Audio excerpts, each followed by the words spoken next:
Good morning student. बच्चों, हम लोग व्याकरण के पुस्तक से पाठ 2 वर्ण विचार पढ़ रहे हैं। हम लोगों ने वर्ण क्या है, वर्णमाला क्या है, उसके कितने भेद हैं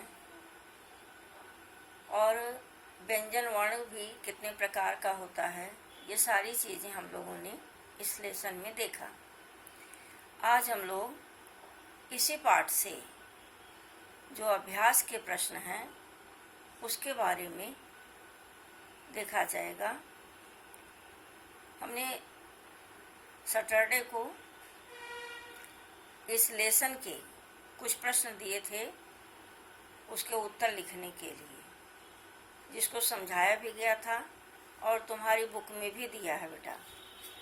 आज हम लोग एक्सरसाइज देखेंगे जिसमें फिलअप है, विकल्प है, अनेक प्रकार के प्रश्न हैं। वो अभ्यास के प्रश्नों को आज हम लोग देखेंगे। तो देखो बेटा, हम लोगों ने इस लेसन में क्या क्या पढ़ा, फिर से इसको दोहरा लेते हैं। जैसे लिखा हुआ है ना, आओ दोहराएं। तो सबसे पहले है उच्चरित ध्वनियों का लिखित रूप वर्ण कहलाता है। वर्णों का व्यवस्थित समूह वर्णमाला कहलाता है। नेक्स्ट है वर्ण भाषा की सबसे छोटी इकाई है जिसके टुकड़े नहीं किए जा सकते। नेक्स्ट है वर्णमाला के 2 भेद होते हैं, स्वर और व्यंजन। मुख से उच्चरित स्वतंत्र ध्वनियाँ स्वर कहलाती हैं, जिनकी कुल संख्या 11 होती है। हम लोगों ने इसको पढ़ा है। स्वर के 3 भेद होते हैं, ह्रस्व स्वर, दीर्घ स्वर, प्लुत स्वर। आगे हम लोग देखेंगे व्यंजन स्वरों की सहायता से बोले जाते हैं। ये 3 प्रकार के होते हैं, स्पर्श व्यंजन, अंतस्थ और ऊष्म। नेक्स्ट है 2 भिन्न व्यंजनों के परस्पर मेल को संयुक्त व्यंजन कहते हैं। आगे है 2 समान व्यंजन आपस में मिलकर द्वित्व व्यंजन कहलाते हैं। आगे दिया हुआ है श्वास वायु के आधार पर व्यंजन 2 प्रकार के होते हैं। तो देखो बच्चों, क्या है, अल्प प्राण और महाप्राण। श्वास तंत्रियों के आधार पर व्यंजन 2 प्रकार के होते हैं। श्वास तंत्रियों के आधार पर व्यंजन 2 प्रकार के होते हैं, सघोष और महाघोष।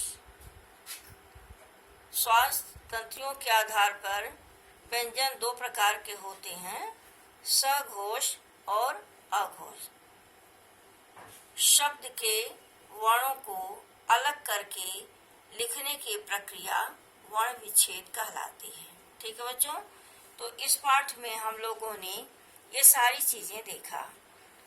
आगे हम लोग देखते हैं प्रश्न दिए हुए हैं। इन प्रश्नों को हमने तुम्हें दिया था स्वयं से करने के लिए। इसकी सारी चीजें हम लोग आप इसको समझाया जा चुका है और तुम्हारी बुक में भी है। वर्ण किसे कहते हैं, वर्ण कितने प्रकार के होते हैं। अगला क्वेश्चन है वर्णमाला किसे कहते हैं, वर्णमाला में कितने व्यंजन होते हैं, स्वर कितने प्रकार के होते हैं, नाम बताइए। अयोगवाह किसे कहते हैं, व्यंजन कितने प्रकार के होते हैं, अल्प प्राण और महाप्राण कौन कौन से वर्ण कहलाते हैं, सघोष और अघोष वर्ण बताइए। 8वां प्रश्न है वर्ण विच्छेद से क्या अभिप्राय है। इन सारे प्रश्नों का उत्तर तुम्हें इस बुक में मिल जाएगा बच्चों, और ये सारी चीजें तुम्हें समझाया गया है। और अभी हम लोगों ने फिर से इसको जो दोहराया है उसमें भी ये सारी चीजें देखो दिख रही हैं। अब आगे चलते हैं बेटा। अभ्यास के प्रश्न हैं, इसको तुम्हें अपनी क्लास वर्क की कॉपी में लिखना है। ठीक है, तो सबसे पहला प्रश्न है सही विकल्प पर सही का निशान लगाओ। सबसे पहला प्रश्न है, भाषा की सबसे छोटी इकाई क्या कहलाती है? क्या कहलाती है? वर्ण कहलाती है। जिन स्वरों के उच्चारण में तिगुना समय लगता है वे कहलाते हैं प्लुत स्वर। ठीक है बच्चों, अब आगे और देखते हैं हम। दो व्यंजनों के मेल से बने व्यंजन क्या कहलाते हैं? संयुक्त व्यंजन कहलाते हैं। चौथा है, निम्नलिखित में अंतस्थ व्यंजन है। क्या है? य, र, ल, व।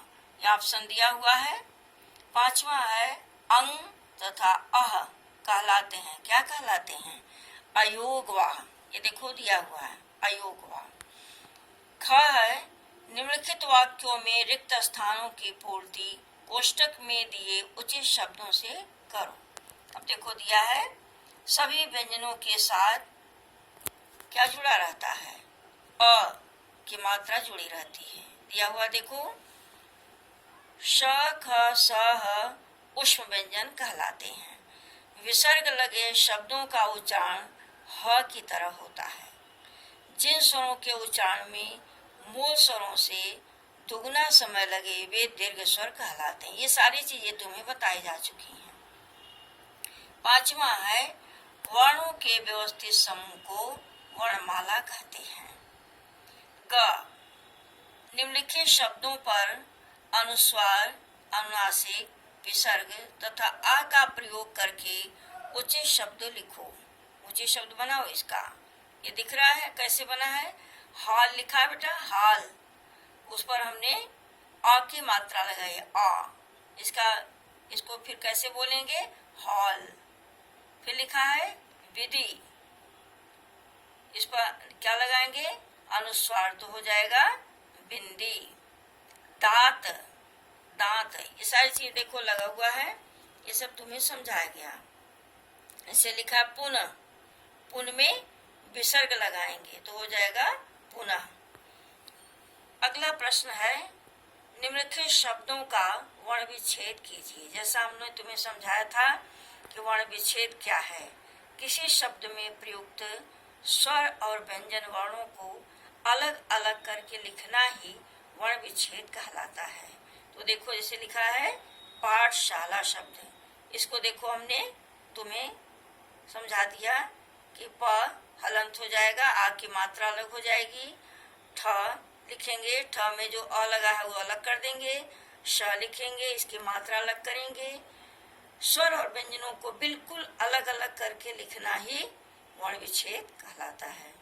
ठीक है बच्चों, तो आज हम लोगों ने ये देखा कि अभ्यास के प्रश्न और अभ्यास के प्रश्नों में विकल्प वाले प्रश्न, रिक्त स्थान की पूर्ति वाले प्रश्न और कुछ शब्दों को अनुस्वार लगाकर, अनुनासिक लगाकर, विसर्ग लगाकर और आ का प्रयोग करके शब्द कैसे बनाएंगे ये बताया। उसके बाद समझाया गया कि किसी शब्द में स्वर और व्यंजनों का जो प्रयोग किया जाता है उसको हम अलग अलग करके दिखाएंगे और उसको हम कहेंगे वर्ण विच्छेद। ठीक है बच्चों, तो आज हमने एक्सरसाइज बताया तुम्हें और ध्यान से सब लोग सुन लो। इस एक्सरसाइज को जो जितने प्रश्न दिए गए हैं, जितने प्रश्न हैं बेटा ध्यान से देख लो। इन सारे प्रश्नों के उत्तर तुम्हें अपने क्लास वर्क की कॉपी में करना है और जितना एक्सरसाइज है यह भी तुम्हें अपनी कॉपी में लिखना है और बहुत ही सुंदर ढंग से लिखना है। शुद्धता पर ध्यान देते हुए, मात्राओं की गलतियां नहीं होना चाहिए, राइटिंग बहुत सुंदर होना चाहिए क्योंकि तुम अपनी बुक में से उतारोगे। तुम बुक में जो लिखा हुआ है यही तुम्हें लिखना है, कोई ओरल बोला नहीं जा रहा, डिक्टेट किया नहीं जा रहा है, इसलिए कोई भी शब्द तुम्हारा अशुद्ध नहीं होना चाहिए और तुम्हारी राइटिंग बहुत सुंदर होना चाहिए।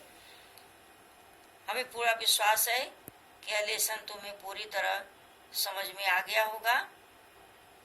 जहाँ कहीं तुम्हें प्रॉब्लम होगी तुम हमसे जरूर पूछ लेना। कल हम लोग व्याकरण से ही अगला लेसन शुरू करेंगे बच्चों। पार्ट 3, ठीक है। तो उसको भी तुम लोग थोड़ा पढ़ के आना, ठीक है बेटा। Thank you student.